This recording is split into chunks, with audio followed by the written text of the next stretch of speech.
养生侃侃而谈，健康如约而至。我是你们的好朋友木子。我们经常会说10人9胃病，也就是说有胃病的人越来越多了。胃不好的人呢，平时要好好养胃才行。那大家都知道，胃不好是要少吃发物的。那除了辣椒，下面这2种发物也要少吃。第一种海鲜，海鲜是常见的发物，对于有胃病的人最好不要吃海鲜，不然会导致人消化不良，出现腹胀、腹痛、腹泻的情况，给胃部造成损伤。第二种大蒜，那大蒜呢是常见的调味品，也属于发物。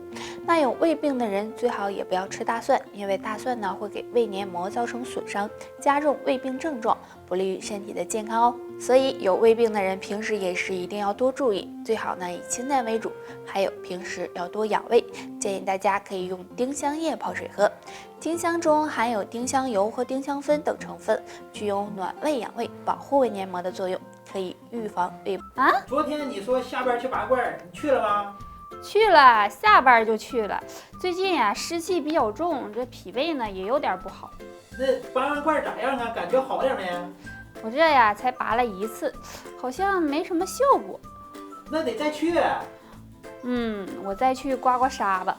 脾胃寒、湿气重，别光顾着拔罐刮痧呀。那今天木子呀给大家推荐3种坚果：榛子。榛子中呢含有多种人体必需的氨基酸以及微量元素，经常吃能够帮助补脾胃、排湿气，对身体有好处。腰果，那腰果营养丰富，其中含有丰富的维生素和各种微量元素，每天吃几颗也能够健脾养胃。核桃中含有很多微量元素，像脂肪酸和蛋白质，没事呢吃几颗也能够帮助改善脾胃虚寒。那希望木子给大家推荐的这3种坚果能够帮助到你哦。生活中很多人呢都有脾胃虚弱的时候，那脾胃虚有哪些表现呢？通常有3个，分别为食欲较差、脸色发黄、便秘。大家呢可以对照一下，如果脾胃虚，可以通过食疗来调理。那不妨常吃2种食物吧。1. 红薯。红薯是一种粗粮，其中富含膳食纤维成分。那经常吃呢，能够促进肠胃蠕动，还能够健脾祛湿，调理脾胃。可以烤着吃，熬成粥，或者是做成地瓜饼。玉米须，玉米须可是个宝，其中呢含有的纤维素很高，那用它泡水喝，能够促进肠胃蠕动，保护肠胃，还有利水消肿、健脾祛湿的功效。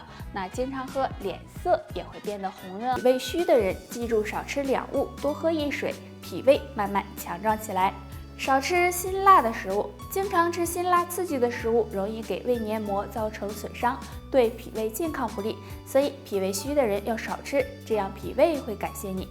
少吃生冷的食物，脾胃虚的人要注意生冷的食物也要少吃，如果经常吃会损伤脾胃，影响消化。那想要养好脾胃，还可以多喝一种水，那就是用生姜泡水喝。生姜是一种调味品，除此之外呢，生姜还有很好的药用价值。脾胃不好的朋友经常用它泡水喝，可以健脾祛湿，养护肠胃健康。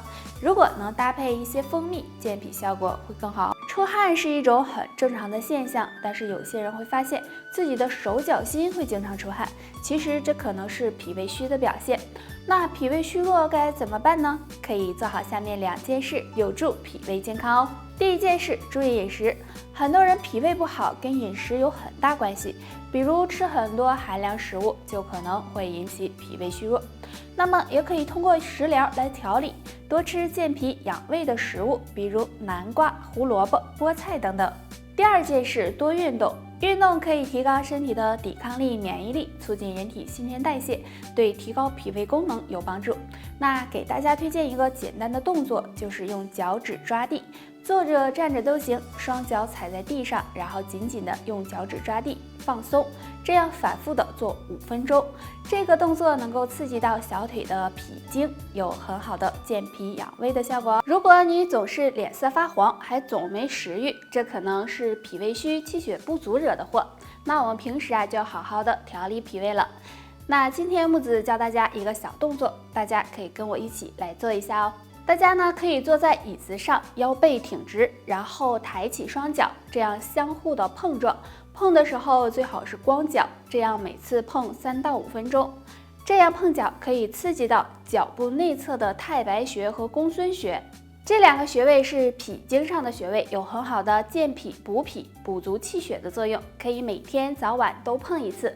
脾好了，那么气血和口味也会跟着好。现在呀，可以说呢，每家家里都有一个冰箱。虽然冰箱呢给我们提供了方便，但是呀，也有一个弊端，那就是很多人喜欢将冰箱里的东西拿出来直接就吃，这样啊可是不行。时间长了，你们知道会给身体造成什么伤害吗？当当当当，那就是伤脾胃了。如果呀是脾胃虚了，身上呀会有2个表现哦。第一个就是脸色发黄，脾同血。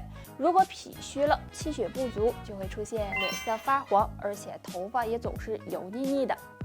第二个就是舌苔厚腻，大家呀可以伸出舌头看一下，如果舌头旁边有明显的齿痕，那可能就是脾虚了。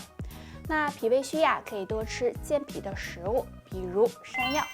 山药中含有多种的消化酶、蛋白质、维生素等，那经常吃啊，有促进消化、养脾胃、增气血的作用哦。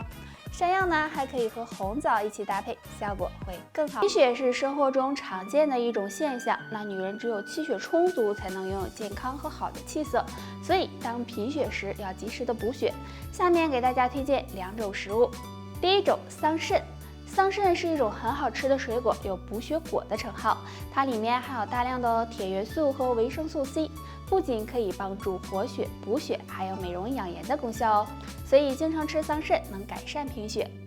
第二种，黄芪。黄芪含有一种多糖成分，有补气养血的作用。女性朋友经常用黄芪泡水喝，如果再加上点大枣，那就能够双重补气血了。那经常贫血的女性，平时啊要多注意休息和保暖，多进行有氧运动，有助增强体质，预防贫血。一说到蒲公英，那真的是小时候很好的玩物了。那时候呀，可真是遍地都是，尤其啊是用嘴一吹就飘得满天都是，真的是觉得好看极了。那谁能想到小时候不起眼的蒲公英，可是有很高的药用价值呢？如果呀能把它和一些别的食材搭配在一起，好处呀会更大。1. 和山楂搭配，山楂呢含有多种有机酸和维生素 C， 有活血化瘀的作用。那蒲公英对加快血液循环也有帮助，所以它们一起搭配泡水喝，可以使血管更通畅。2. 和枸杞搭配。大家呀都知道枸杞呢有养肝明目的功效，而蒲公英也有养肝排毒的作用。那将它们搭配在一起泡水喝呀，可以帮助保护肝脏、净化血液哦。那不知道这样的搭配你们觉得怎么样呢？大家如果还有什么问题，可以给木子留言哦。我们下期见，拜拜。